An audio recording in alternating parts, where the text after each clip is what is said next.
नमस्ते, अभिवादन आपका इनोसेंट इन्वेस्टर के इस नए वीडियो में आपके लिए डिस्क्लेमर। उसके बाद बात करेंगे बहुत इंपॉर्टेंट न्यूज़ की। 294 करोड़ रुपए का बैंकिंग फ्रॉड एक आया है सामने, और इसी फ्रॉड के बारे में पूरा डिस्कशन करेंगे। बैंक को डिस्कस करेंगे और जो कंपनी जुड़ी हुई है सिंटेक्स इंडस्ट्रीज, ये भी स्टॉक ट्रेड करता है बाजार में, इसको भी डिस्कस करेंगे।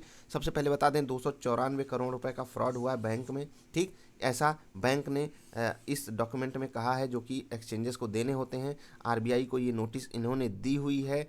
अब जो ये फ्रॉड डिक्लेयर किया गया है, इसमें से इस बैंक ने 147 करोड़ रुपए की प्रोविजनिंग पहले से कर ली है, यानी कि अपने प्रॉफिट में से इतना पैसा पहले ही बाहर निकाल लिया है, जिससे कि इस एनपीए से इनको बड़ी तकलीफ ना आए। अगर आप देखेंगे तो लगभग इसका आधा 50% प्रोविजनिंग हुई है।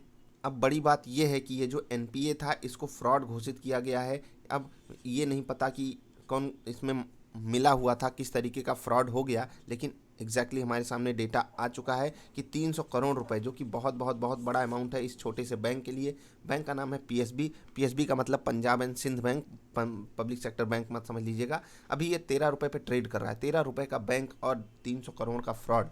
खैर, 13 रुपये से कुछ डिसाइड नहीं होता। आपका होमवर्क ये है कि मैं आपको अभी दूंगा एक होमवर्क, पहले उससे पहले समझ लीजिए कि इस बैंक में पहले ही गिरावट आ चुकी है, जैसा कि बहुत सारे पब्लिक सेक्टर बैंक्स में आई हुई है। तो ये गिरावट क्यों है? ये तो नॉर्मल सी गिरावट है। बैंकिंग में जो फ्रॉड हुआ था, अभी आपको पता है किस तरीके से फ्रॉड हुआ उन 13 बैंकों के साथ, जहां पर कैनरा बैंक सबसे मेन प्रमुख भूमिका में था। उसके बाद एक और फ्रॉड आ जाना, सच में वही होता है ना कि ऊपर से गिर गए और खजूर पे अटक गए, आसमान से गिरे खजूर पे अटके वाला हाल है। तो बहुत सारे लोगों के पास पीएसबी होगा इन देयर पोर्टफोलियो, तो उनको क्या करना चाहिए मैं आपको बिल्कुल आसान भाषा में समझाऊंगा। उससे पहले जिस कंपनी ने फ्रॉड किया उसका चार्ट आपको दिखाना चाहूँगा। 4 रुपये पे ट्रेड कर रही है कंपनी, 4 रुपये पे ट्रेड कर रही है सिंटेक्स इंडस्ट्रीज, और आपको मतलब जानकर हैरानी होगी, एक समय 600 रुपये प्लस पे ट्रेड किया करती थी ये कंपनी, अभी 4 रुपये पे है। तो समझ लीजिए कितनी काबिल कंपनी है, कितनी कलाकार कंपनी है। अगर आप लोगों के पास इसके स्टॉक हैं तो कमाल ही है, फिर क्या कहे जाए। आपने क्या देख कर लिया है नीचे कमेंट करके बताइएगा। खैर, आते हैं वापस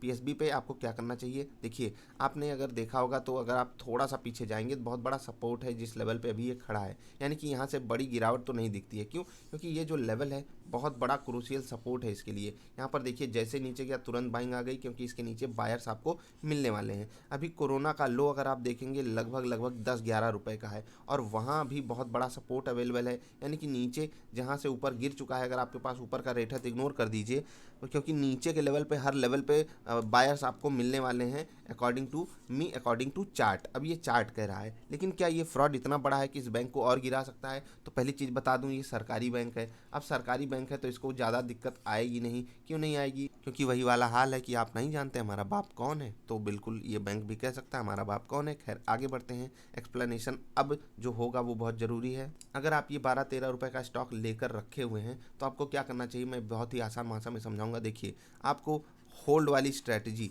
हर जगह नहीं लगानी चाहिए। आपको कुछ होता है ना कि कुछ क्लैरिफिकेशन ले लीजिए, कम से कम अपने दिमाग से ये डेटा आप बनाइए। कैसे? बैंक को चेक कीजिए।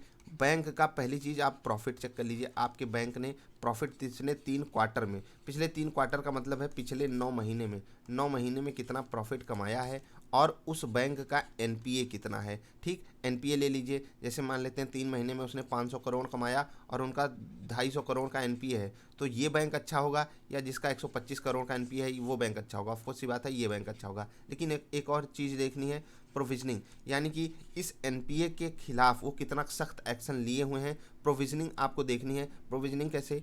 जैसे किसी बैंक में 250 करोड़ का एनपीए हुआ है, ठीक, ध्यान दीजिएगा, और अगर वो बैंक 200 करोड़ की प्रोविजनिंग कर चुका है तो ये बहुत बहुत बहुत अच्छी बात है। और किसी बैंक में 125 करोड़ का फ्रॉड हुआ है या फिर एनपीए हुआ है और वो सिर्फ 20 करोड़ की प्रोविजनिंग किया है, तो ये बुरी बात है। कई सारे फैक्टर्स होते हैं, आपको मैं होमवर्क दे रहा हूँ। 3 क्वार्टर का प्रॉफिट चेक कीजिए, जो भी बैंक आपके पास है 3 क्वार्टर में उसने कितना पैसा कमाया है पिछले, और उसका एनपीए कितना है। इसी रेंज में आप कंपेयर कर लीजिए कौन सा बैंक अच्छा है कौन सा नहीं। हो सकेगा ये चीज़ आपके लिए कॉम्प्लिकेटेड हो जाए, लेकिन मैं आने वाली वीडियोज़ में इसको बहुत ही आसान भाषा में एक्सप्लेन करूंगा। पीएसबी जिसके पास है, बहुत बड़े फॉल की उम्मीद मत करिए, क्योंकि बाजार को सब कुछ पता होता है। बाजार ने ये जो गिरावट इनको दिखाई है ये इसी कारण दिखाई हुई है, और गिरेगा भी तो बहुत ज़्यादा गिरावट आएगी नहीं। सारी बातें आरबीआई के पास पहुँच चुकी हैं, सब कुछ होगा। बस मैं आपसे यही मतलब आपको आगाह करना चाहता हूँ, banking sector is risky at this time. तो आपको बहुत सोच समझ कर डिसीजन लेना है किसी भी बैंकिंग स्टॉक में इन्वेस्टमेंट करने से पहले। यही थी वीडियो पसंद आई तो लाइक कर देना, चैनल पसंद आया तो सब्सक्राइब कर लेना। बाय।